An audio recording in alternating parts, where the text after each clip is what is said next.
Tak, myślę, że to był mecz pucharowy taki jak ma być, ze wszystkim, z bramkami, czerwona kartka, bramki doliczone przez karne. My byliśmy tym szczęśliwejszą drużyną w końcu, ale myślę, że do tego meczu weszliśmy dobrze, że mieliśmy pod kontrolą, dominowaliśmy, myślę na piłkę, daliśmy bramkę.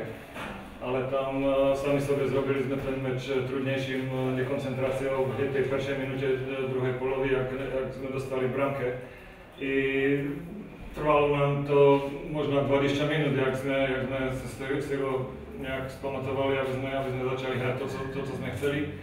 Potem doszła ta czerwona kartka, tam też nie graliśmy mądrze, jak musi drużyna grać. I praktycznie do końca meczu, jak kiedy mali posiadanie piłki, ale to nic nie znamienia. Kiedy nie przyjdzie to nejaké dobre dośrodkowanie z boku, a to sa nam dzisiaj dało bardzo mało, tak nie możesz dać jednoduchą bramkę, takže w końcu decydowali karne i